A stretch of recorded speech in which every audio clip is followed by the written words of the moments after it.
kalian semua. Kita mau lanjut ke review kita sebelumnya. Ibu cari dulu. Nah, ini dia. Ya. Bagaimana cara menyajikan data ke dalam bentuk histogram, kemudian poligon frekuensi dan poligon frekuensi kumulatif.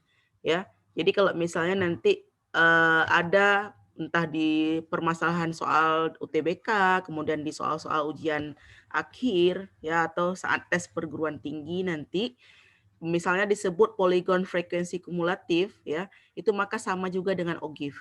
Jadi di sini ada 3 bentuk pada dasarnya.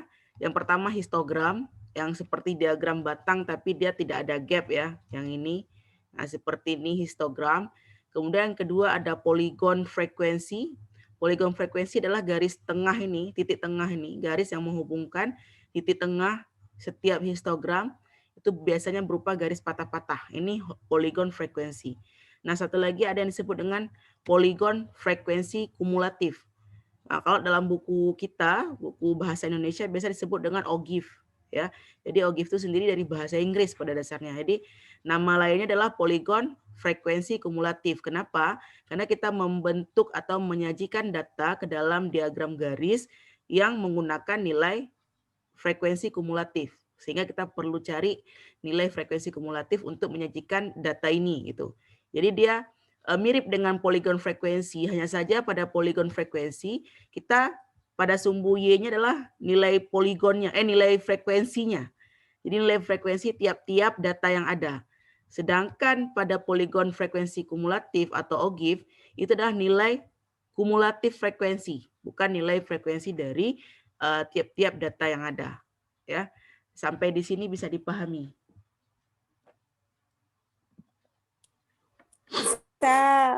Bisa ya.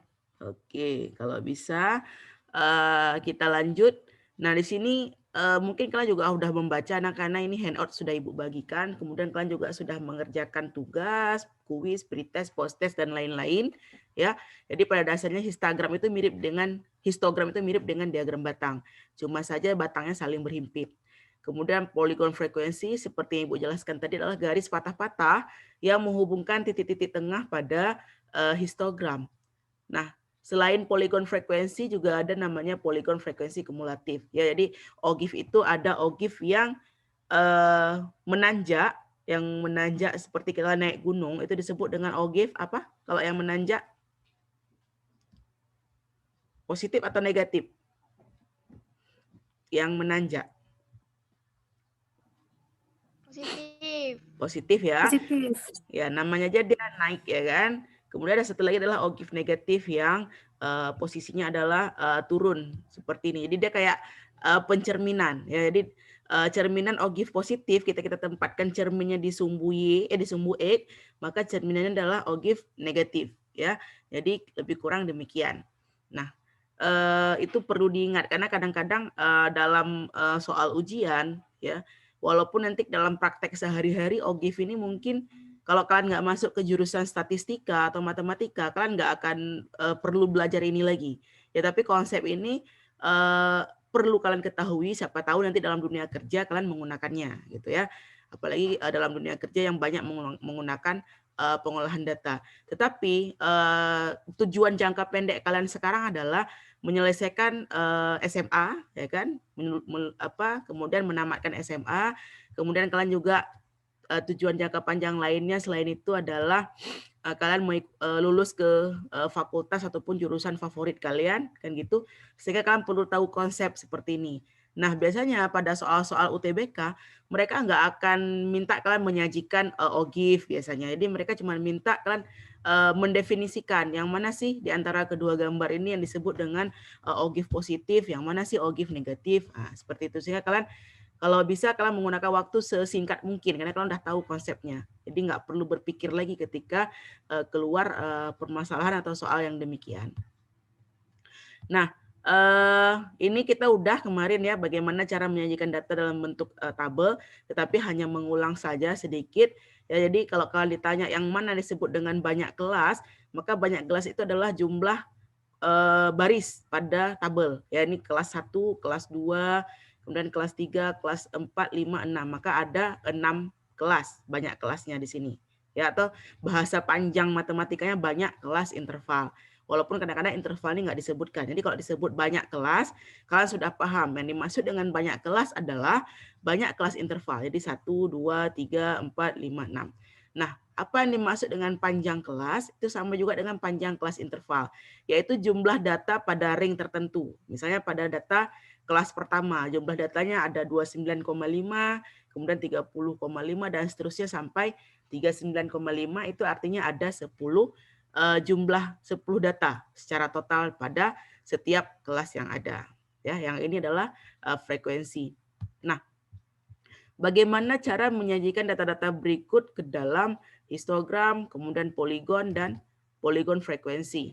Seperti yang telah kalian lihat dalam video pembelajaran kita sebelumnya, itu ada tutorial ya, walaupun nggak terlalu lengkap, tapi Ibu harap mungkin itu membantu, atau bagi kalian yang mencari referensi lain itu dipersilahkan ya, karena banyak sekali referensi ataupun tutorial bagaimana menyajikan data ke dalam histogram, kemudian OGIF, kemudian poligon di YouTube. Jadi cukup banyak. Jadi kalian silahkan mencari sendiri referensi yang ada ya, selain dengan melihat video pembelajaran dari Ibu.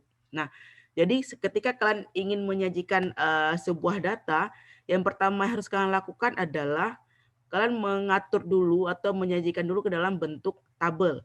Kalau data itu banyak ya, atau kalau kalian memang ingin menggunakan Microsoft Excel dalam pengolahannya, maka dipersilahkan hanya menggunakan data mentah seperti ini ya. Sehingga nanti kalian bisa menyajikan data mentah yang panjang ini, yang banyak ini. Kalau ada 1000, berarti ada 1000 data mentah ya, sampai ke bawah-bawah Excel gitu. Nanti kalian bisa sajikan ke dalam baik itu OGIF, poligon maupun histogram. Tetapi tidak untuk OGIF ya. Karena OGIF ini tidak ada formula khusus kita cara menyajikan data pada Excel. Kecuali kalian menggunakan program yang lain seperti SPSS. Kemudian nanti kalau kalian masuk teknik ada namanya MATLAB dan seterusnya. Nah, di sana kalian bisa menggunakan aplikasi komputer untuk menyajikan data. Nah, sekarang kita yang basic dulu, menggunakan Microsoft Excel. Nah, yang pertama kalian sajikan dulu ke dalam ring frekuensi seperti ini, ring data. Jadi banyak kelas, jumlah kelas yang tadi, fungsinya adalah untuk menyajikan data seperti ini. Ya kan? Kemudian kalian cari frekuensinya. Nah, kemudian tinggal kalian pilih data yang ingin kalian plot. Ya kan? Karena data pada sebuah histogram kan dia cuman nilai X-nya adalah nilai-nilai yang ini yang kita buat tadi nih, ring yang udah kita kelompokkan. Dan nilai Y-nya adalah nilai frekuensi yang ini. Sehingga yang kalian butuhkan hanyalah nilai ulangan dan nilai frekuensi. Kemudian tinggal kalian pilih diagram batang seperti yang Ibu sampaikan sebelumnya, ya kan? Kalian pilih bar chart yang paling sederhana aja, yang pertama ini misalnya. Nah, ini Ibu timpa saja. Nah, ketika kalian memilih diagram batang seperti ini, maka dia kan bentuknya nggak histogram, ya kan? Nanti kalian bisa menggantinya, ya kan? Dengan cara mengganti, menolkan gapnya atau jarak antara batang-batang. Karena kan kalian bisa melihat perbedaan ini, ya kan? Kalau histogram dia nggak ada gap di sini. Nah, paling ada sedikit untuk membedakan bahwasanya itu batas antara data yang satu dengan data yang lain. Sedangkan pada diagram batang itu hampir jauh sekali jaraknya. Nah, kalian bisa memodifikasi chartnya kalau yang nggak perlu, misalnya garis-garis yang tadi nggak perlu di-delete. Misalnya kalian merasa nggak perlu memberi judul dalam diagram, kalian bisa delete. Seandainya perlu, berarti kalian nggak perlu delete, seperti itu ya. Kemudian kalau kalian ingin menambah nilai-nilai di atas ini, ya yang ini bisa 12, nilai frekuensinya di atas diagram batang, kalian bisa menambah data label misalnya, nanti akan muncul di sini 45, 6, dan seterusnya. Nah, seperti itu, ya kan? Kalian juga bisa menambah axis, kemudian chart title, dan seterusnya. Nah, seperti itu ya untuk histogram. Kemudian tinggal kalian memilih sebagaimana tutorial yang ada, kalian tinggal mengganti nilai yang ini, nilai width ini. Jadi ketika kalian klik 2 kali pada diagram batang yang tadi belum jadi, ya kan? kalian bisa melihat format data access di samping sini. Kalau nggak kelihatan, kalau kalian pakai HP, kalian bisa zoom HP-nya. Di sini ada pilihannya, ya. Ada pilihan seperti chat tumpah ini namanya ketika kita mau fill dan seterusnya, kita nggak peduli sama itu. Kemudian ada pilihan ini untuk estetika saja, kita nggak terlalu peduli yang dua pertama ini. Kecuali kalian ingin menyajikan data yang bagus, yang cantik ya. Tapi kita peduli ke series option yang ketiga ini, yang ada tanda-tanda ini. Nah, ini kalian bisa atur gap width-nya. Ya, kalian bisa atur gap width-nya di sini. Nah, ketika kalian besarkan gap width-nya, dia akan menjadi seperti diagram batang lagi ya kan? Karena asal muasalnya kan diagram batang. Tapi kita mau menyajikan histogram di Excel. Nah, kalian kecilkan saja, misalkan buat jadi 0. Atau kalau jadi 0 nggak terlalu bagus ya, karena nggak nampak sedikit, kita mau nampakkan sedikit saja biar ada perbedaan, kita jadiin 1% misalnya. Ya, tinggal diatur di sini saja 1%. Maka sudah jadi histogram kita seperti itu. Nah, yang seperti ini sangat diperlukan ketika kalian kuliah nanti dan bekerja. Tetapi ketika kalian masih SMA, ya, kalian dibenarkan menyajikannya secara manual seperti yang kalian kerjakan sebelumnya, yang kalian kumpul ke Ibu.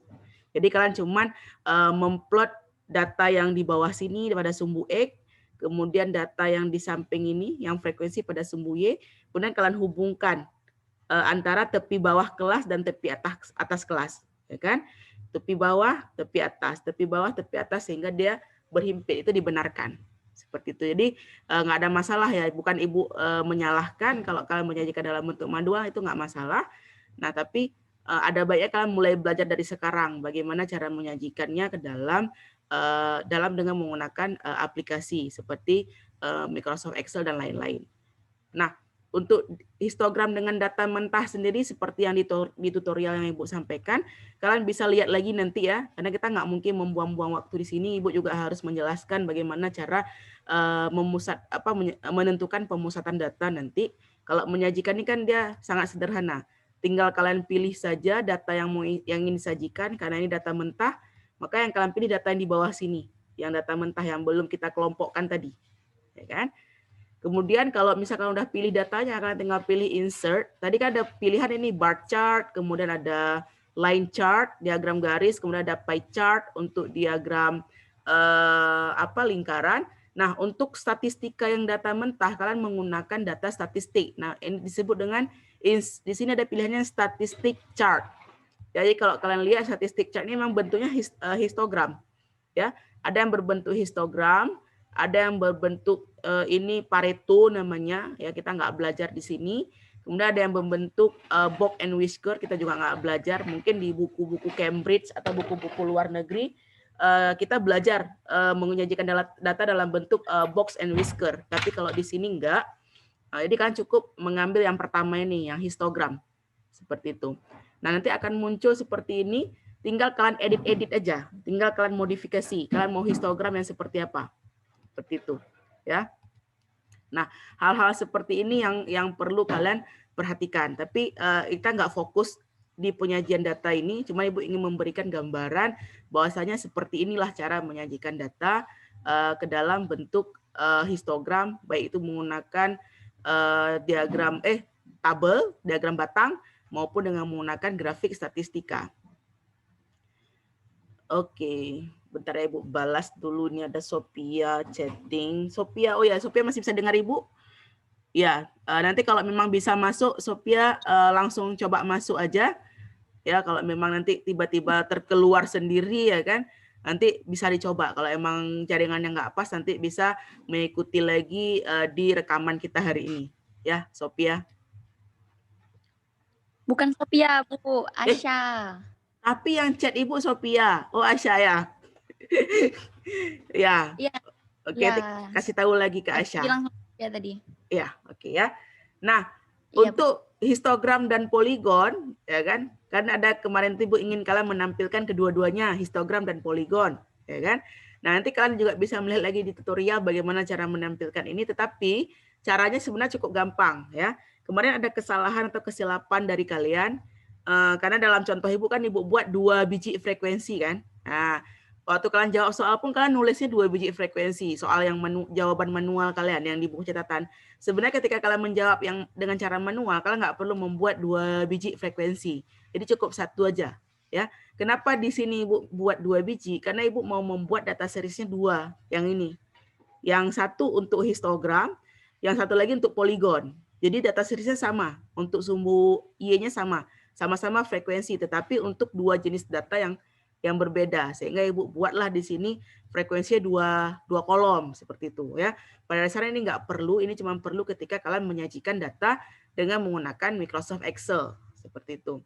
Nah, ini pun tinggal kalian pilih yang combo tadi. Tadi kalau nggak salah insert, kalau kalian insert diagram batang dengan membuat 2 jenis series boleh, atau langsung memilih yang ini, yang insert combo chart. Jadi dia langsung otomatis 2 keluarnya, ya. Ada chart yang garis, ada chart yang batang, seperti yang kalian lihat di sini. Kalau kelihatan ini dia, ya. Seperti itu. Nanti tinggal kalian atur data seriesnya untuk sumbu Y-nya sebelah saja, sebelah kiri. Nanti ada 2 pilihan, pilihan sebelah kanan dan pilihan sebelah kiri. Tapi nanti kalian cuma perlu mengatur yang sebelah kiri. Nanti kalian pelajari lagi tutorialnya seperti apa, karena ini cukup panjang kalau Ibu harus jelaskan semua di pertemuan tatap muka kita. Jadi kalau ada pertanyaan nanti silahkan ditanya. Nah, untuk OGIF sendiri pun demikian, ya. Bedanya adalah ini cuma diagram garis biasa sebenarnya, ya kan? Sumbu X-nya nilai tengahnya atau nilai ulangan batas bawah atau batas atas, ya kan? Sedangkan sumbu Y adalah nilai frekuensi kumulatif. Makanya di sini kita lihat ketika Ibu blok data ini, maka data ini yang untuk OGIF positif, sebelumnya kalian harus mencari dulu nilai kumulatif kurang dari untuk OGIF positif dan nilai kumulatif lebih dari untuk OGIF negatif, ya. Sebelumnya ada beberapa kesalahan, ya, dari walaupun kalian sudah melakukan revisi, ya kan, dari kawan-kawan yang mengerjakan entah post test Ibu lupa, entah pretest. Nah, ketika kalian menentukan nilai frekuensi kumulatif dan kurang dari dan lebih dari, ya. Pada dasarnya kalian tinggal menentukan dari nilai batas bawah kelas. Tadi kan kelas pertama kalau nggak salah 30 sampai 39, ya. Itu kelas pertama dan seterusnya. Nah, nilai batas bawah yang ini diperoleh dari nilai 30 dikurang 0,5 sehingga dapatlah nilai tepi bawah. Jadi kita seragamkan. Kalau kita pakai tepi bawah semua. Kalau kalian pakai tepi atas, maka tepi atas semua. Kita seragamkan dengan menggunakan tepi bawah. Maka kita mulai dengan nilai 29,5. Karena di kelas kedua, kalau nggak salah Ibu 40 ya, 40 sampai 49. Sehingga batas bawah yang 40 ini dikurang 0,5 menjadi 39,5 dan begitu seterusnya. Ya, kalian menggunakan batas bawah, kemudian kalian lihat ada berapa jumlah data. Ini kan kumulatif kurang dari. Artinya ada berapa jumlah data yang nilai ulangannya, ada berapa siswa yang mendapat nilai ulangan kurang dari 29,5. Ya kan? Ada nggak siswa yang dapat nilai ulangan kurang dari 29,5? Nggak ada. Karena yang 3 orang ini kan dimulai dari 29,5 sampai 39,5. Kan demikian. Maka tidak ada siswa yang mendapat nilai ulangan kurang dari 29,5. Maka kalian buat 0 di sini. Ya kan? Kemudian kalian lihat lagi, adakah jumlah siswa atau adakah siswa yang mendapat nilai kurang dari 39,5, artinya kan mulai dari yang ini, titik kedua ini. Ada nggak yang di bawah 39,5? Ada. Yang ini, frekuensi yang di atas ini. Maka ada 3 orang. Seperti itu. Nah, kemudian begitu seterusnya. Ada nggak siswa yang mendapat di bawah nilai 49,5? Yang ini. Artinya frekuensi yang di bawah sini, yang di sebelum frekuensi kelas ketiga ini, berarti 3 tambah 6. Maka 9, begitu seterusnya sampai adakah siswa yang mendapat nilai di bawah 89,5? Semua siswa. Kenapa? Karena batas atasnya kan 89,5. Itu untuk frekuensi kumulatif kurang dari, untuk kalian membuat OGIF positif. Nah, bagaimana dengan frekuensi kumulatif lebih dari? Kebalikannya, ya kan? Kalian melihat adakah nilai ulangan siswa di atas 29,5? Iya. Kenapa? Semua nilai yang ini adalah di atas 29,5. Karena kita mulai dari 29,5. Maka semua data yaitu 45. Nah, yang kedua pun demikian. Adakah nilai siswa lebih dari 39,5? Ya kan? Maka nilai yang ini, yang Ibu blok ini 6, 8, 12, 10, 6, itu adalah jumlah siswa yang mendapat nilai lebih dari 39,5. Maka ketika kita tinggal kurangi 3 aja kan, 45 totalnya dikurang dengan 3, maka frekuensi kumulatifnya 42, dan seterusnya. Setelah kalian dapat ini, tinggal kalian pilih datanya, kalian insert, pilih diagram garis yang sederhana. Langsung terbentuk OGIF. OGIF seperti ini, OGIF positif 1, OGIF negatif 1, tergantung data yang mana yang kalian pilih.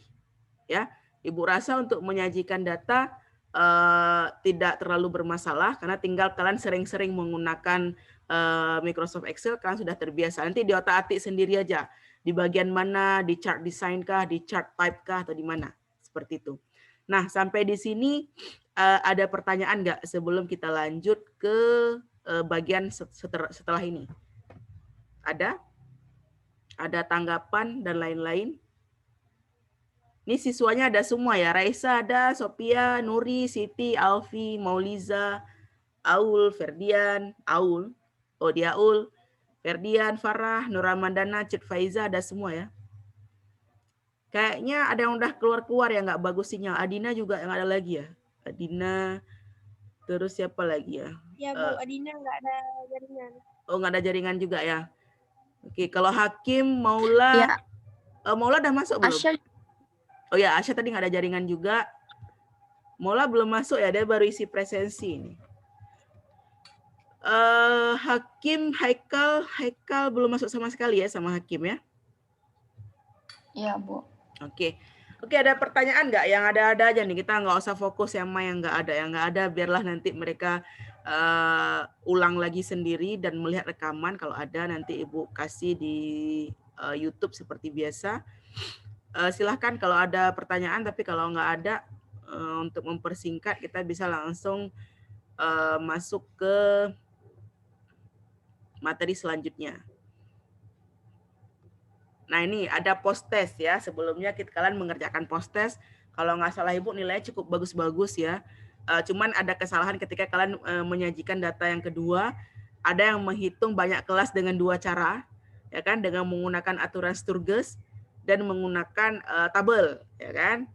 Nah, kalau kalian membaca komentar atau feedback dari Ibu, ada alasan kapan kalian menghitung banyak kelas dengan menggunakan aturan Sturges, kapan kalian menghitung banyak kelas hanya dengan melihat tabel saja. Ada nggak yang bisa kasih tanggapan? Yang nomor 2 ini, sebelum kita bahas lagi. Sebelumnya kalian kan menyajikan data dengan menggunakan tabel, yang nomor 2 ya kan, yang nilai yang ada ditentukan panjang kelasnya lebih dahulu di soal 5 gitu ya. Kemudian kalian menentukan banyak kelas. Nah, ada 2 cara kalian menentukannya. Yang pertama, kalian lihat dari jumlah kolom di tabel, jumlah baris. Kemudian ada juga yang menentukan dengan menggunakan aturan Sturges. Padahal panjang kelasnya udah duluan dikasih tahu. Artinya ini kan bentrok nih, panjang kelas dengan banyak kelas. Karena dia kan menggunakan rumus yang sama. Ya kan? Ketika kalian menghitung panjang kelas, kalian menggunakan rumus jangkauan dibagi dengan banyak kelas. Sehingga nanti jawabannya jadi simpang siur, yang mana yang kita pakai banyak kelasnya, apakah yang aturan Sturges, apakah yang ditentukan oleh soal, kan gitu. Nah, di situ kemarin ada kesilapan dari beberapa di antara kalian, ya. Kita lihat pembahasan post test ini, kalau nggak ada tanggapan dari kalian, yang mana ya? Yang ini kah? Yang ini ya? Ya, yang ini. Ini Bu besarkan sedikit. Ya ini ya. Yang pertama adalah ada masalah hasil penjualan buku pelajaran di Koperasi Sekolah Sumber Bahasa PD berdasarkan level, buku SD sekian, SMP, SMA sekian, buku bacaan sekian, maka buatlah tabel frekuensi dari data berikut dan buatlah diagram batangnya. Jadi kalau Ibu minta kalian menyajikan yang dalam bentuk tabel frekuensi, sedangkan ini adalah data, ini data tunggal atau data kelompok ini? Data seperti ini. Data seperti ini data apa? Data tunggal atau data kelompok? Buku SD 56.000, buku SMP 61.000, buku SMA 58.000. Karena dia kan cuma ada satu data ya. Kalau cuma ada satu data seperti ini, maka data tunggal. Kalau data kelompok dia kan ada range, misalnya 56.000 sampai 200.000 eksemplar. Kemudian 200.000 sampai 400.000 eksemplar, itu data kelompok. Kan? Kalau data cuma satu, walaupun jumlahnya sampai ribuan, jutaan, dan lain-lain, ini tetap disebut dengan data tunggal. Ya, sehingga cara menyajikannya cukup sederhana. Tinggal kalian buat aja jenis bukunya, apa saja, buku SD, SMP, SMA, bacaan, kemudian jumlah buku atau frekuensi nama statistikanya, yaitu jumlah buku SD ada 56.000, buku SMP 61.000 sekian, buku SMA sekian, buku bacaan sekian. Nah, ini tabel frekuensinya. Kemudian buatlah diagram batang. Nah, tinggal kalian blok aja. Tinggal pilih datanya, tinggal insert, pilih diagram batang. Ya kan? Jadilah seperti ini. Kalau kalian merasa nggak perlu chart title dan lain-lain, kalian bisa hapus agar diagram batang kelihatan. Ya kan? Maka buku SD-nya yang posisinya sampai di sini, buku SMP yang paling banyak karena paling tinggi ini diagram batangnya. Kemudian buku bacaan paling rendah karena dia paling sedikit ya jumlah bukunya. Itu soal pertama. Ibu rasa soal pertama nggak ada masalah ketika kalian menjawab. Nah, di soal kedua ini mungkin sedikit membingungkan kalian ya. Kenapa? Karena yang Ibu minta, yang Ibu sajikan di awal contoh soalnya adalah data mentah. Jadi data mentah, kemudian Ibu minta kalian menentukan banyak kelas, jangkauan, panjang kelas, kemudian buat tabel seperti itu kan. Sedangkan sekarang kan data mentah tapi dengan syarat. Nah, ada syaratnya. Ya, kita baca soalnya. Banyak siswa kelas 12 SMA tiap sekolah pada 3 kecamatan di Kabupaten Pidi tercatat seperti berikut. Ya, jadi ada banyak siswanya, ada 30 orang sekelas, 29, 33 orang sekelas, dan seterusnya. Nah, sajikan data di atas pada tabel frekuensi dengan interval kelas atau panjang kelas interval itu adalah 5. Ya. Kalau disebut interval kelas, ya kan, itu sama dengan panjang kelas, artinya dalam ring itu. Misalnya 30 sampai 39, maka 30, 31, 32, 33. Nah, itu interval kelas.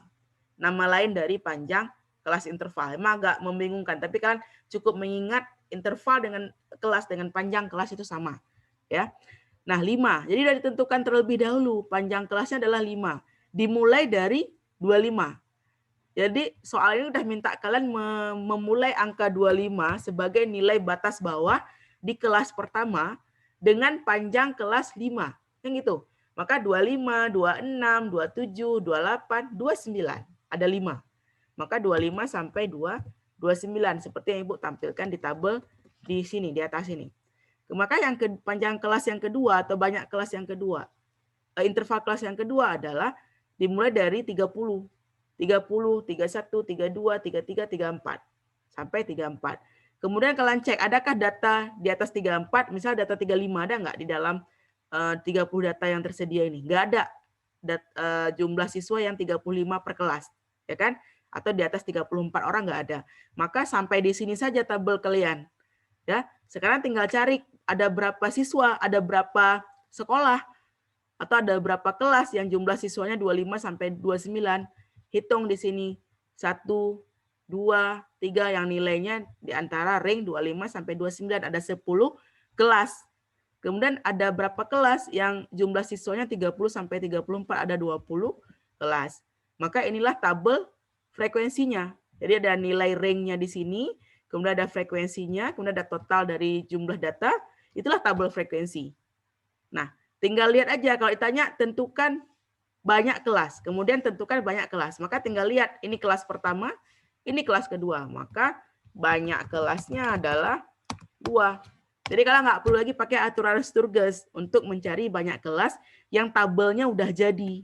Nah, kenapa kalian menggunakan aturan Sturges untuk data mentah yang tidak ada syarat? Karena kalian nggak tahu bagaimana cara menyajikan data mentah ke dalam tabel. Ada berapa kolom, ada berapa baris. Nah, itu nggak tahu kalian. Maka dibutuhkan, dikasihlah rumus Sturges itu untuk menghitung banyak kelas. Kemudian kalau menghitung panjangnya dari nilai banyak kelas dan jangkauan dan seterusnya dan seterusnya. Nah, lebih kurang demikian. Ya. Sampai di sini ada pertanyaan nggak? Atau komentar, tanggapan, dipersilahkan. Atau mau ngobrol-ngobrol yang lain mungkin boleh dipersilahkan. Ada pertanyaan?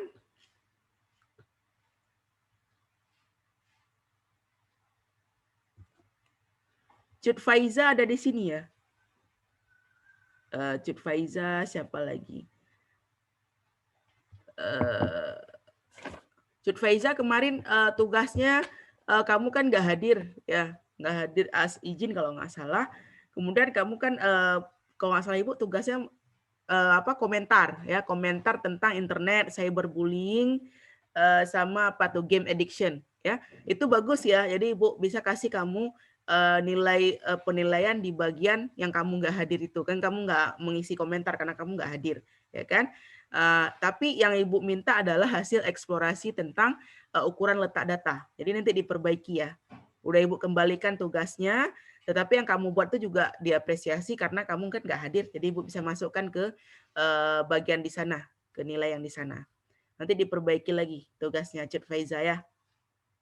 Cut Faiza bisa dengar Ibu? Yang lain bisa dengar Ibu? Alfi, Diaul, Farah, Sophia. Sophia yang bisa dengar Ibu ya. Bisa, Bu. Bisa. Oke. Bisa. Oke. Alfi nggak? Bisa. Alfi nggak? Iya. Iya, ada yang mau tanya tadi? Mau tanya yang ini, yang kemarin. Ada, Bu.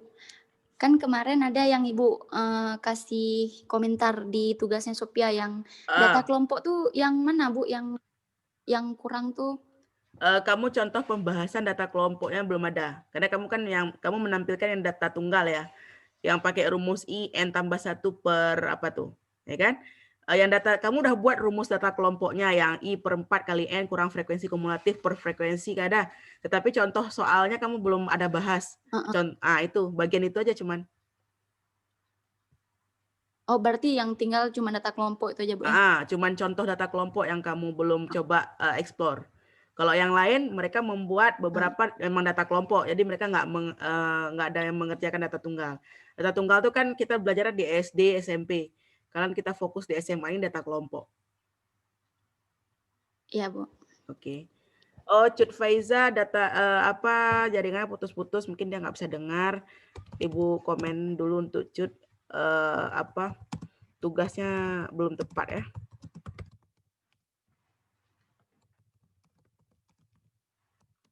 Oke. Yang lain ada pertanyaan? Sophia, good pertanyaannya. Yang lain mungkin ada pertanyaan?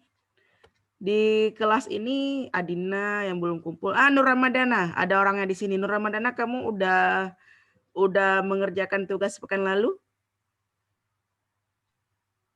Udah. Udah ya, udah kumpul ya barusan ya? Udah. Udah ya, oke. Tinggal Hakim. Hakim ada kabar, ada yang tahu mungkin kalian dekat sama Hakim, sahabat karib, ada yang tahu?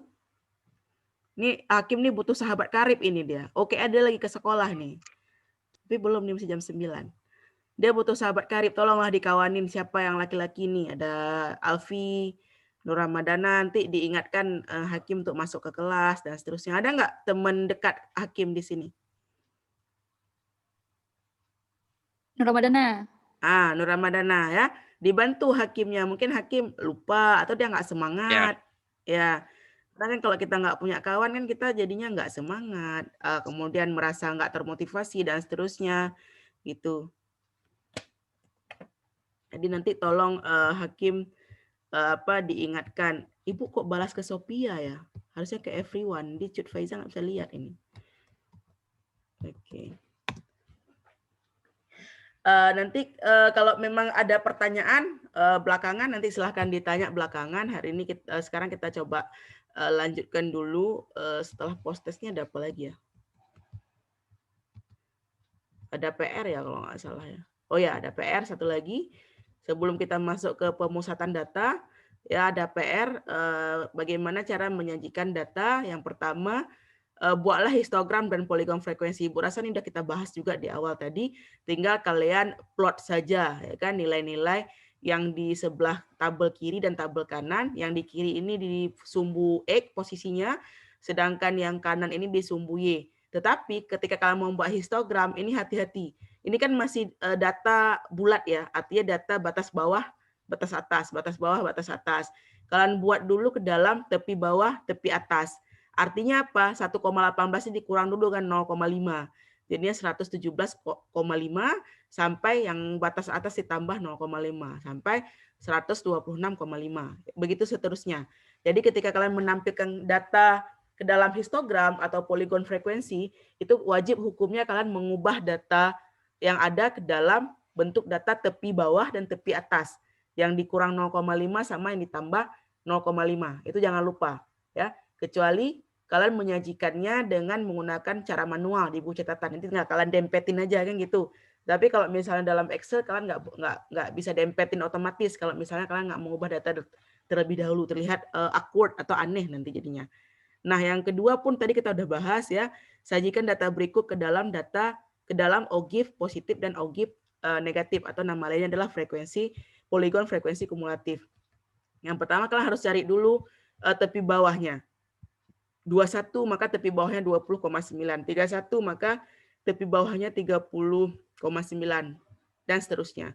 Kemudian cari frekuensi kumulatif kurang dari untuk OGIF positif yang menanjak dan frekuensi kumulatif lebih dari untuk OGIF negatif yang menurun. Ya, tinggal cari aja di data ini, ya kan, ada berapa jumlah data yang kurang dari 21 nggak ada, ya kan? Ada berapa jumlah data yang kurang dari 31, ada 1 data sebelumnya dan seterusnya. Ibu rasa udah nggak jadi masalah lagi karena tadi kita udah bahas sedikit di awal. Nah, sekarang kita bahas sedikit mengenai bagaimana cara menentukan rataan hitung yang terdiri dari ukuran pemusatan data yang terdiri dari rataan hitung, modus dan median. Ya.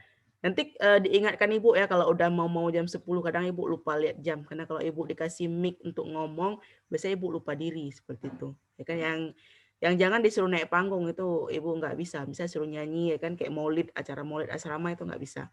Tapi kalau disuruh ngajar Ibu biasanya lupa sama waktu. Nanti diingatkan ya.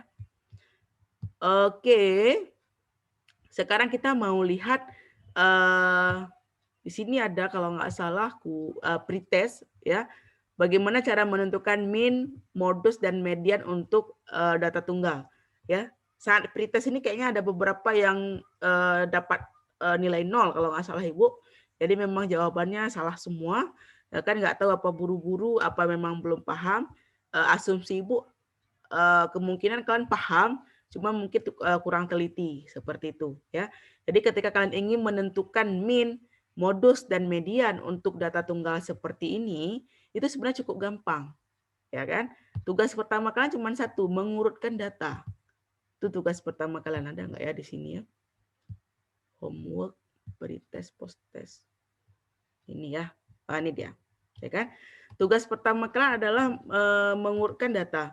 Kalau kalian menggunakan cara manual, ya kan?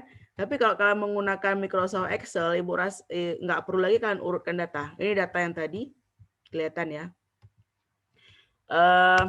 Ini datanya, ada 12 data kalau nggak salah.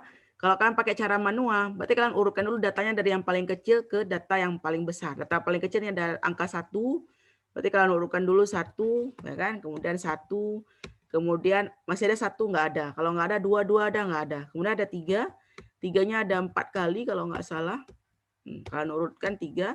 Setelah 3 ada 4, 4-nya kalau nggak salah 1 kali. Kemudian ada 5 1 kali. 6 kayaknya juga 1 kali. 7 ada enggak, 8 ada 2 kali. Kemudian data terakhir adalah 9. Jadi kalian urutkan dulu data dari yang paling kecil sampai yang paling besar. Kalau ini cara manual ya. Kemudian kalau mencari min, ya tinggal kalian tambah aja. Tambah data pertama, tambah data kedua, ketiga, sampai data ke-12 dibagi dengan jumlah data, ada 12. Ya kan? Maka kalian tambah ini pakai jari boleh, kayak adik-adik SD, atau langsung pakai kalkulator. Karena itu membantu ya. Tambah semua, kemudian dibagi 12. Maka hasil minnya adalah 4,5. Nah, sedangkan modus adalah jumlah data yang paling sering muncul, nilai data yang paling sering muncul. Kalau 1 muncul 1 kali, 2 kali, 3, di sini ada 4 kali, 4 1 kali, 5 1 kali, 6 1 kali, 8 2 kali, 9 1 kali, maka modusnya adalah data yang paling sering muncul itu 3, karena munculnya 3 kali. Sedangkan median adalah nilai tengah. Ya, sebelumnya kalian harus paham dulu median itu apa. Median itu adalah nilai tengah dari sebuah data yang membagi seluruh data terurut menjadi 2 bagian sama besar. Jadi kalau misalnya ini ada 12 data, ya kan? Maka 12 bagi 2 itu nilainya adalah 6. Ya, maka kita membagi data ini menjadi 6 di sebelah kiri, kemudian ada 6 data di sebelah kanan, maka nilai ketengahnya ada di sekitar 3 dan 4. Ya kan? Karena ini jumlah data yang genap, berarti 3 tambah 4 dibagi 2. Ya, di SD kalau udah belajar, di SMP juga, 3 tambah 4 dibagi 2, maka hasilnya adalah 3,5. Itu karena datanya genap jumlahnya. Tapi kalau data ganjil, misalnya nih 9 nggak ada ya. Jumlah data kan 11 nih. Maka data nilai tengahnya adalah kita bagi 5 ke kiri, 5 ke kanan, nilai tengahnya adalah 3. Karena dia tunggal di sini posisinya satu data. Maka nggak perlu ditambah dibagi 2 lagi karena datanya ganjil. Seperti itu. Nah, itu cara menentukan dengan cara manual. Tetapi kalau kalian menggunakan Microsoft Excel lebih gampang lagi dan lebih teliti lagi. Ya kan? Nggak perlu kalian mengurutkan data seperti ini. Tinggal kalian pilih data yang tidak terurut tadi dari soal. Tinggal buat min itu adalah sama dengan average. Average, ya kan? Buka kurung, pilih datanya. Kemudian tutup kurung dan enter. Langsung dapat nilai rataan hitungnya adalah 4,5. Begitu juga dengan modus. Tinggal kalian buat sama dengan mode, buka kurung, blocks, pilih semua data, ya, kemudian kalian tekan enter, dapat nilai modusnya yaitu 3. Median pun demikian, sama dengan median. Buka kurung, pilih semua data, tutup kurung, enter, dapat nilai median 3,5. Jadi sesederhana itu sebenarnya proses pengerjaan pretest kemarin. Ya, sampai di sini ada pertanyaan?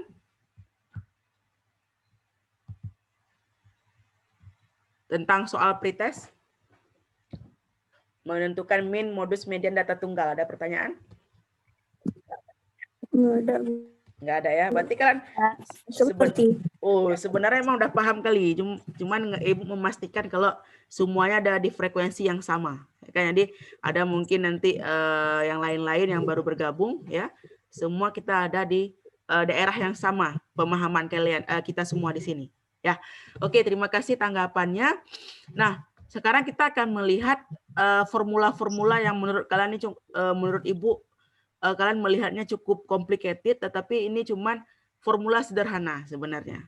Ya, ini formula sederhana, cuman perkalian di sana, penjumlahan, cuman itu, pembagian paling. Ya, jadi yang pertama ini bagaimana cara menentukan min untuk data kelompok. Nah, rumus untuk min data kelompok itu ada 2. Ada yang pertama menggunakan nilai tengah, yang ini. Kemudian yang kedua menggunakan nilai rata-rata sementara, yang ini, yang bawah. Sedangkan yang atas nih rumus yang tadi, yang kita pakai data tunggal tadi kan XI ini nilai data ya. Data 1 tambah data 2 tambah data 3, ini kan sigma. Maka jumlah semua data yang ada, 1, 2, 3, 4, dan seterusnya, dibagi dengan N, jumlah data tadi 12. Maka dapatlah X barnya, rataan hitungnya adalah berapa tadi. Ya kan?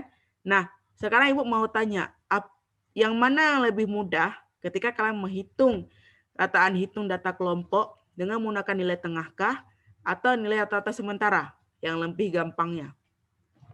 Yang mana yang lebih gampang? Dengan menggunakan nilai tengah atau nilai rata-rata sementara?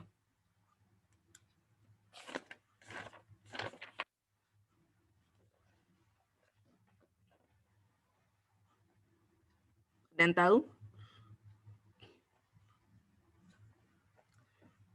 Ketika kalian menghitung min atau rataan hitung atau X bar, ada 2 rumus, ada 2 formula yang Ibu sajikan. Yang pertama dengan menggunakan titik tengah daripada data kelompok, yang kedua dengan menggunakan nilai rata-rata sementara. Seperti yang video pembelajaran kemarin tuh Ibu jelaskan di sana juga, kira-kira yang mana yang lebih gampang untuk melakukan perhitungan dengan cara manual ya. Kalau pakai Excel tinggal buat kayak tadi aja, kayak Ibu bilang, sama dengan average, ya kan? Segampang itu. Tapi kalau cara manual yang mana yang lebih gampang dan simple?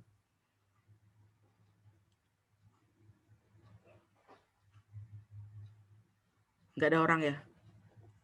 Tidur semua ini orang ya?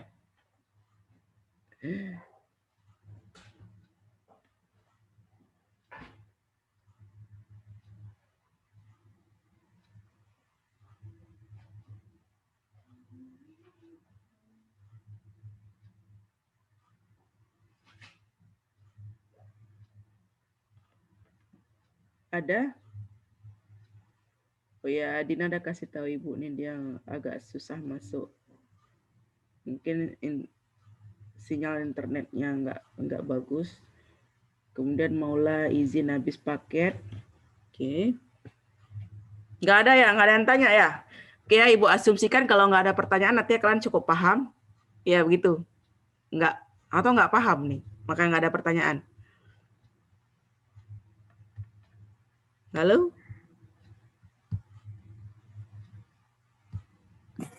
Nggak paham, Bu. Nggak Makanya nggak paham. ada pertanyaan. Ya.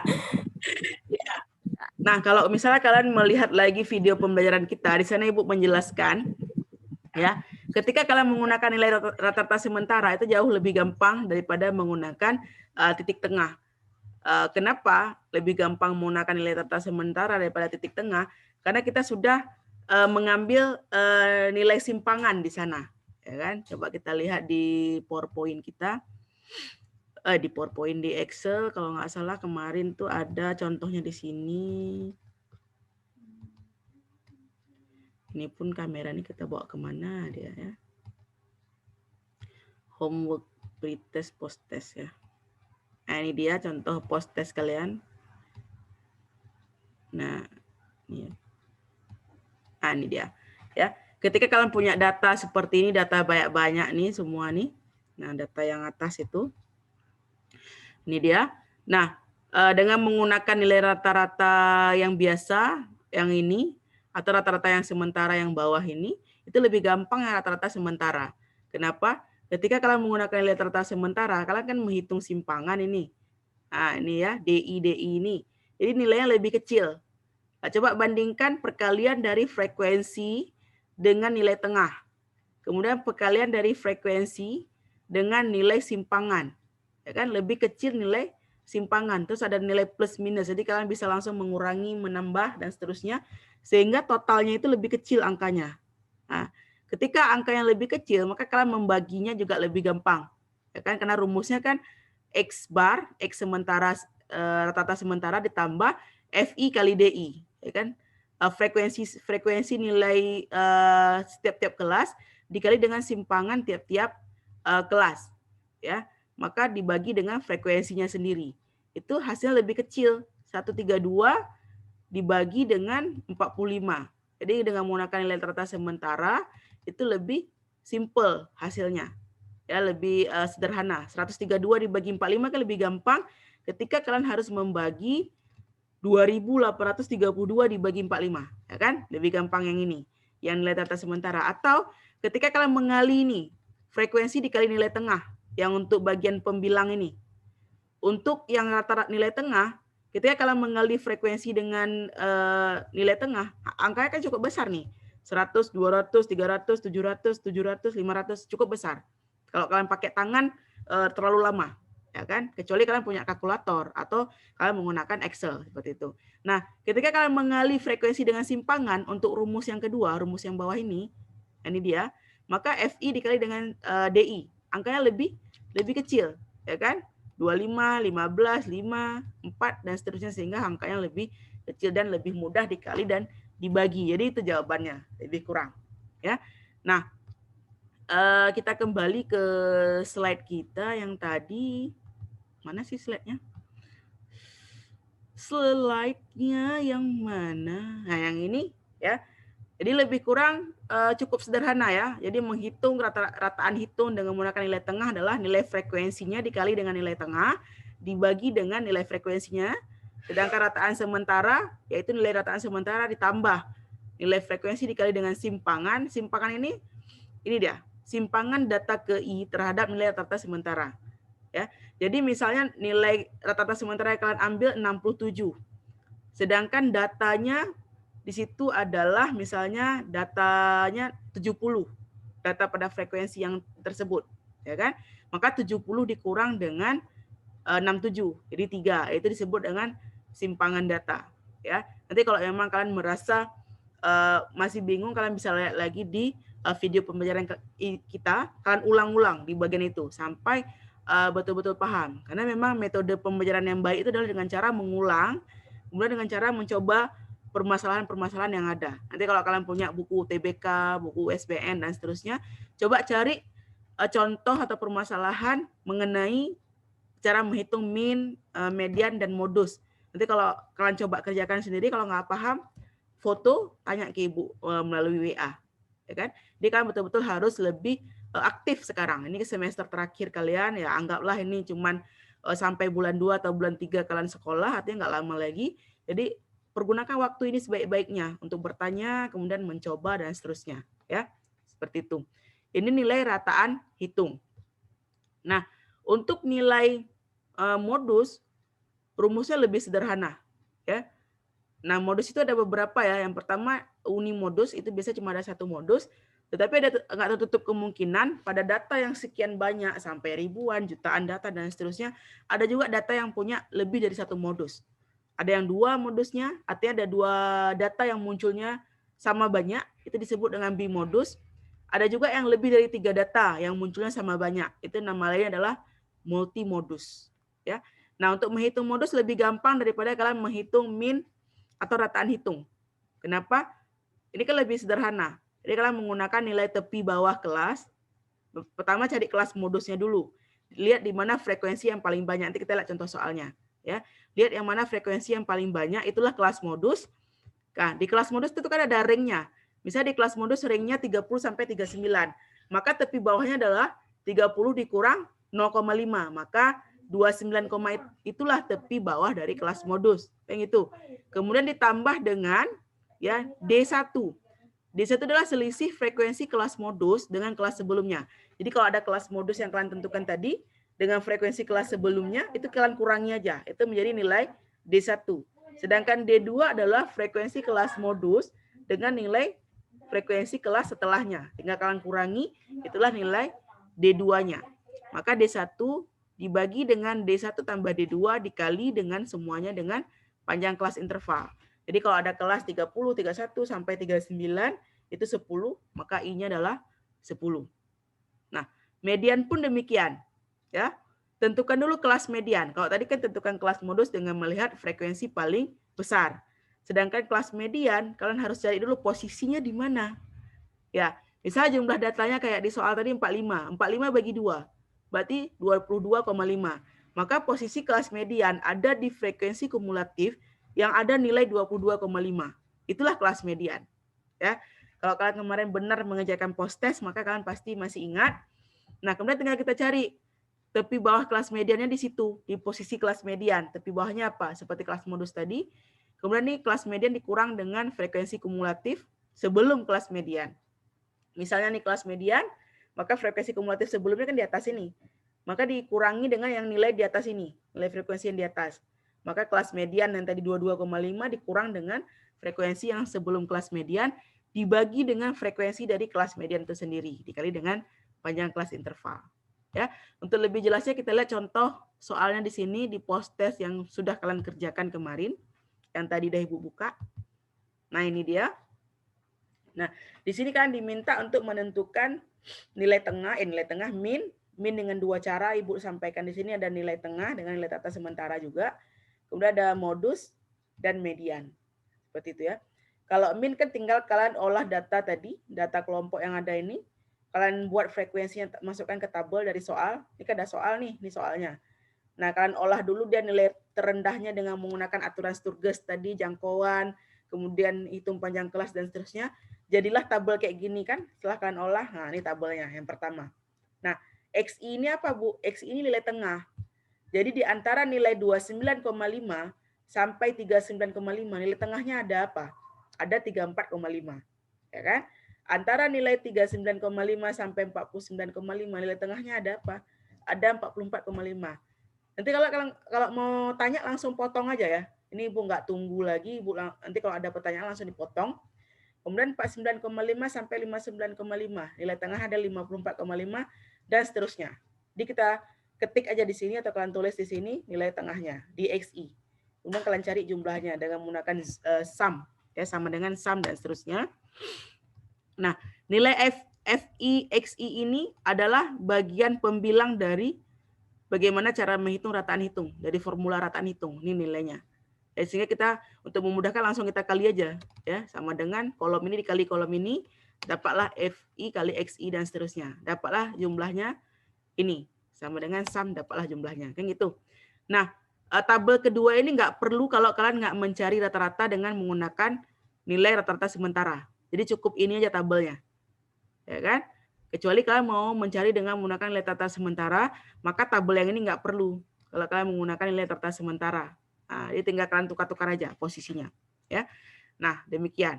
Kemudian tinggal kalian bagi untuk mencari nilai min-nya. Maka nilai min-nya adalah sama dengan FI/XI, yang ini nih, ya kan? Dibagi dengan FI, yang ini. Maka hasilnya adalah 62,94. Nah, itu. Rata-rata sementara pun demikian. Bedanya kalian mencari simpangan di sini, ya kan? Simpangannya adalah nilai rata-rata sementara yang kalian tentukan, misal 60, terserah sembarangan aja. Kalau bisa diambil yang agak ke tengah, ya kan, dia akan memusat datanya, ya kan?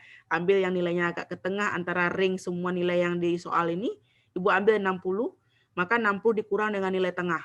Hasilnya adalah min 25,5 dan seterusnya. Kemudian FI/XI-nya adalah nilai ini dikali dengan nilai DI. Nah, maka nanti masukkan ke rumus ini, ya.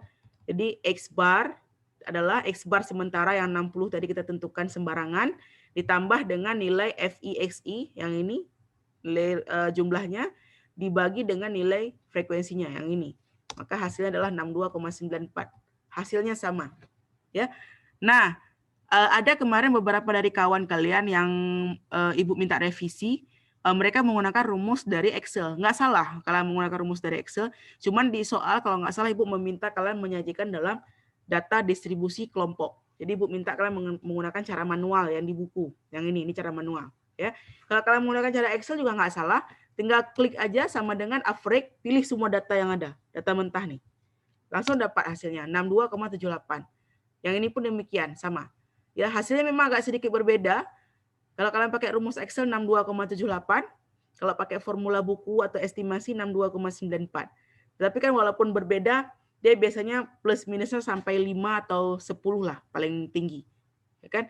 Ini bahkan 0, plus minusnya. Ya. Kenapa terjadi perbedaan di sini? Ada yang bisa jawab? Kenapa beda rumus perhitungan Excel dengan rumus formula buku? Ya, ada. Nggak tahu, Bu. Sophia yang jawab ya. Nggak tahu. Oh, Moliza. Nggak tahu ya. Karena, karena kalau kita menggunakan formula buku, itu cuma estimasi saja. Estimasi itu perkiraan. Kita mengira-ngira, kira-kira berapa sih min-nya, kira-kira berapa sih modusnya, kira-kira berapa sih mediannya, namanya aja estimasi.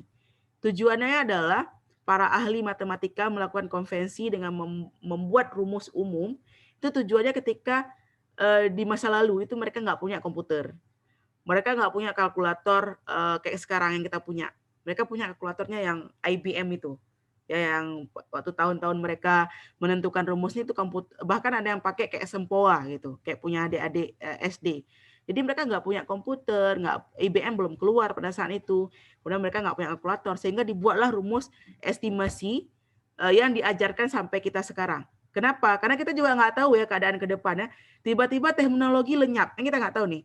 Atau tiba-tiba kalian harus bekerja di tempat yang nggak ada teknologinya, misalnya di daerah terpencil, kalian jadi guru di sana atau kalian jadi engineer atau apalah di sana. Ya kan di daerah terpencil itu nggak punya kalkulator, misalnya HP juga nggak punya dan seterusnya. Siapa tahu, ya kan? Sehingga kita butuh yang namanya estimasi dengan menggunakan formula buku ini. Ya maka namanya estimasi ya pasti dia nggak terlalu tepat, tapi mendekati setidaknya. Nah itu dia jawabannya. Ya, tapi nilai yang paling tepat adalah dengan menggunakan Microsoft Excel atau nilai average ini. Itu nilai paling tepat. Nah, untuk modus dan median pun demikian. Tinggal kalian pakai rumus, yang ini modus, kemudian ini rumus median. Ya, kalian tinggal tekan kalkulator aja, tentukan dulu yang mana kelas modus ya. Kelas modus di sini adalah lihat frekuensi yang paling banyak. 12 ya. 3, 6, 8, 12, 10, 6. Maka frekuensi paling banyak adalah 16. Maka kelas modus ada di kelas keempat yang nilainya 59,5 sampai 69,5. Nah, tinggal masukin ke rumus aja. Ini rumusnya. Berarti tepi bawahnya adalah 59,5 di kelas modus, ya kan? ditambah dengan nilai D1. D1 apa?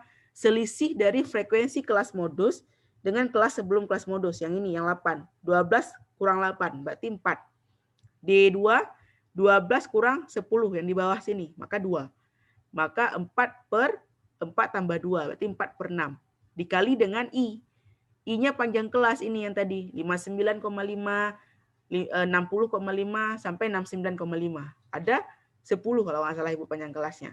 Maka 10 dikali dengan D1 dibagi D1 per tambah D2, ditambah dengan titik tepinya, 59,5. Sehingga jadilah seperti ini. Ya, sama dengan 59,5 ditambah 4/6 dikali 10, kelas modusnya adalah 66,17. Memang agak sedikit jauh ya. Kelas modus dengan yang sebenarnya 60. Karena nilai yang paling sering muncul adalah 60 dalam soal ujian, dalam nilai ulangan kalian. Tetapi ketika kalian menghitung menggunakan perkiraan, dia agak sedikit melenceng. Itu wajar, namanya aja perkiraan. Seperti itu. Nah, median pun demikian. Tinggal kalian cari yang mana kelas median. Kalau kelas modus tadi kan kita lihat frekuensi terbanyak, itu kelas modus. Di sini 12, maka kelas keempat. Kalau kelas median, kita tentukan dengan menggunakan N/2. Ini ada rumus N/2 nih. Ya kan? Maka N/2 sama dengan nilai N-nya 45 dibagi 2, 22,5. 22,5 ada di frekuensi yang mana? 3 ditambah 6, 9. 9 ditambah 8, 17. Belum ya. 17 ditambah 12. Artinya, kebetulan kelasnya sama. Kelas modus sama kelas median. Ada di kelas yang keempat. Karena nilai 22,5 ada di sini. Nilai frekuensi 22,5. Posisinya di tengah. Jadi nilai tengahnya itu ada di kelas keempat ini. Maka kita pakai tepi bawahnya sama. 59,5. Ini dia. 59,5 ditambah nilai kelas median 22,5 dikurang dengan 17. 17 itu nilai frekuensi kumulatif di atas kelas median. Berarti 3 tambah 6 tambah 18, 17.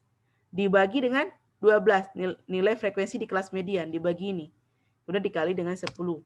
Dapatlah kelas mediannya 64,08. Memang agak sedikit berbeda, plus minus 2 dengan nilai menggunakan rumus Excel. Ya, jadi lebih kurang beginilah cara menentukan median, modus, dan nilai rataan hitung atau min untuk data kelompok. Sedangkan untuk data tunggal, tinggal kita pakai rumus. Yang ini tadi average, ya kan, rumusnya, kemudian mode, rumusnya, kemudian setelahnya adalah median. Nah itu. Jadi formula Excel ini bisa kalian pakai untuk data kelompok maupun data tunggal. Ya. Sedangkan formula bukunya cuma untuk data kelompok, yang estimasi tadi. Ibu rasa review kita sudah selesai ya.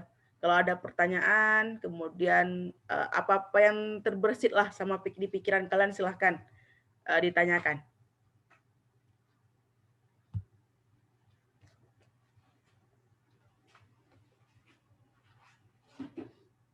Ada pertanyaan?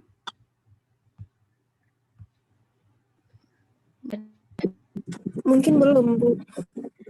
Mungkin belum ya, Nggak ada, Bu. atau memang udah paham karena kan udah ngerjain post test sebelumnya, ya. Cuman kayaknya mengkoneksikan satu masalah dengan masalah selanjutnya itu yang agak susah. Kalau menurut Ibu sih di situ, biasanya miss-nya di situ. Tapi kalau dikasih masalah terus kalian kerjakan, sambil mengerjakannya biasanya nanti dapat istilahnya aha moment-nya dapat. Momen-momen, oh ini, oh di sini, oh seperti ini. Maka itu butuh latihan, ya.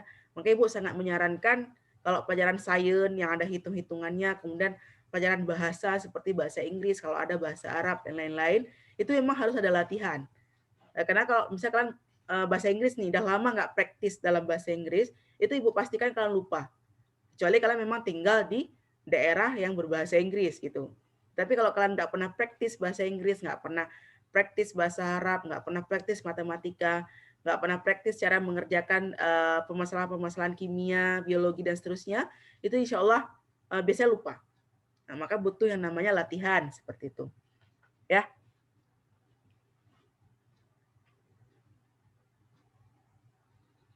Oke, sekarang Ibu mau dengar suara Alfi, suara Aul juga. Yang lain yang belum bersuara, Farah, Ferdian. Ferdian jangan-jangan nggak ada nih, namanya doang ini. Ferdian? Mauliza, kemudian Haikal. Oh ada Ferdian, udah buka dia. Ada Bu, ada. Ada. Iya, Bu. Ada, Mauliza ada. Yang lain? Haikal, Raisa, oke ada. Ada Bu, ada. Ya, Aul. Ya Bu, ada. Siti. Ada. Nurin, Bu. Nur Ramadana. Nur Ramadana ada? Nggak ada nih. Oke, nggak bisa buka video. Nggak bisa buka videonya ya? Nggak ada yang bisa buka video nih. Bukan mau lihat muka kalian. Masa muka ibu doang yang nampak di sini? Nggak seru banget. Coba dulu buka videonya, ibu mau lihat. Ini kan kita mau mengakhiri kelas nih. Nanti mungkin ada yang mau kalian sampaikan. Nah, itu kan udah nampak nih cantik-cantiknya nih. Nuri udah kelihatan. Nuri di kamar ya, sambil tidur ya. Dari tadi belajarnya ya.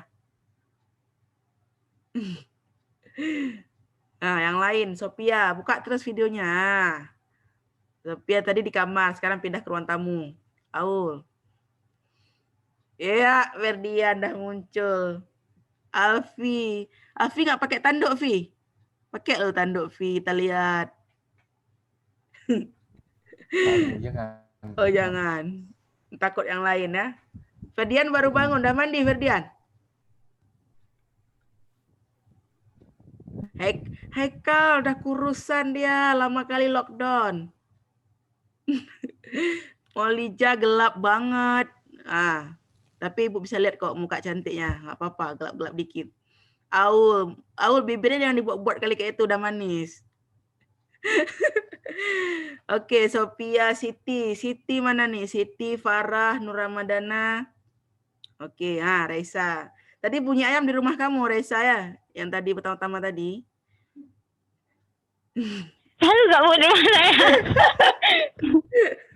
Oh, Mbak Ibu. Bukan.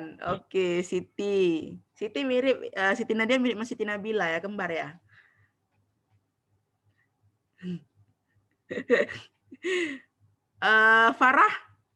Farah nggak ada, belum mau buka videonya. Nur Ramadana, Nur kawannya Hakim nih, mana nih sahabat karib Hakim. Hakim nggak pernah masuk nih ke kelas Zoom, kelas GC nggak masuk, kelas Zoom nggak masuk, dia kan. Nanti tatap muka dia masuk. Kalau tatap muka dia baru masuk, nggak mungkin dia nggak masuk. Oke, ya, terima kasih sekali hari ini kalian sudah hadir tepat waktu. Semoga review hari ini membantu ya. Kalau memang ternyata masih juga ada kendala, nanti kalian melihat kembali video pembelajarannya, ya kan? Kemudian Ibu ingatkan lagi seandainya nih ada tugas-tugas nggak dari Ibu saja, dari guru-guru yang lain juga. Ya namanya kita kan belajar. Guru-guru kan perlu tahu progres belajar kalian sampai di mana kan gitu. Jadi ketika guru kasih tugas itu bukan berarti itu mau menyusahkan kalian, bukan, ya. Tetapi ketika guru memberikan penugasan dan lain-lain, gurunya mau melihat progres belajar kalian ada di mana. Karena kan kalau cuma tanya jawab seperti ini kan nggak kelihatan dia. Kemampuan kognitif kalian secara menyeluruhan nggak kelihatan kalau cuma tanya jawab seperti di kelas, ya kan. Sehingga kita butuh namanya nilai otentik atau bukti otentik kalian, bahwasanya kalian betul-betul sudah paham sampai ke tahap yang sudah diajarkan. Jadi yang Ibu sampaikan di sini adalah tolong jangan ditunda-tunda seperti itu, ya kan? Kalau ada tugas matematika hari ini dibuat hari ini atau paling tidak besok. Kalau ada tugas biologi besok dibuat besok atau paling tidak lusa. Jadi jangan sampai ditunda, biologi dikerjakannya minggu depan. Kemudian fisika bulan depan. Nanti kenapa? Susah kalian sendiri ketika UAS nanti, ya. Mungkin UTS kemarin nggak jadi masalah. Kenapa? Mau nilainya D, E, itu nggak ngaruh ke ketika kalian mendaftar ke perguruan tinggi. Karena nilainya nggak kita pakai. Itu cuma nilai bayangan progres belajar kalian. Tetapi nilai UAS, ya kan, sekali kalian dapat D, terus kalian mengikuti misalnya SNMPTN, kemudian SBMPTN, dan seterusnya, atau mendaftar ke perguruan tinggi dengan nilai rapor, dan seterusnya, itu nggak akan lulus di perguruan tinggi yang kalian mau. Kalau nilai UAS-nya ada D seperti itu. Sehingga perlu perhatian kalian dari sekarang ya, kalau ada penugasan, ada apa yang diminta sama guru, itu dikerjakan pelan-pelan, bertahap, jangan ditumpuk di ujung seperti itu ya. Tapi Ibu lihat dalam beberapa pekan ini setelah UTS kayaknya banyak yang sudah berubah ya. Ibu tidak terlalu banyak kendala dengan siswa-siswa di kelas IPA sepertinya, karena memang kan secara kognitif untuk pelajaran matematika kan kalian memang lebih mampu, namanya anak IPA ya kan. Tapi mungkin kendalanya ada di kelas-kelas IPS seperti itu. Di sini paling butuh rangkulan Alfi, kemudian rangkulan Nur Ramadana, Hekal yang laki-laki, Ferdian untuk merangkul Hakim ya. Hakim yang memang agak kesulitan, Ibu nggak tahu masalah Hakim ada di mana, sepertinya dia seperti tidak punya teman akrab ya. Seperti itu, karena kita udah ke rumah Hakim juga, kemudian Hakim juga ke sekolah beberapa kali kita minta, tapi ternyata seperti tidak ada kawan. Jadi tolonglah nanti yang laki-laki berkawanlah sama Hakim, kasih dia petunjuk sedikit lah. Saya kasih petunjuk apa yang harus Hakim kerjakan, bagaimana Hakim mengerjakan tugas, atau mungkin Hakim nggak ngerti kalau Ibu yang menjelaskan dari Google Classroom dan seterusnya, dari video, tolong dijelaskan, tolong Alfi jelaskan, Hekal, Ferdian juga. Ya, bisa ya, yang laki-laki ya. Iya Bu, bisa. Atau yang perempuan kalau ada yang dekat misalnya, boleh juga, nggak masalah. Ya, oke, hari ini kita kelasnya sudah berakhir, sudah 9.57. Terima kasih sekali kepada kalian semua hari ini. Semoga hari kalian menyenangkan sampai akhir nanti. Kemudian memulai hari esok dengan menyenangkan pula. Ya, Ibu akhiri. Assalamualaikum warahmatullahi wabarakatuh. Waalaikumsalam warahmatullahi wabarakatuh. Ya, pekan depan kita akan masuk ke ukuran letak data. Ya. Jadi ini lanjutan dari median sebenarnya tentang bagaimana cara menentukan kuartil, desil, dan persentil. Oke, selamat beristirahat.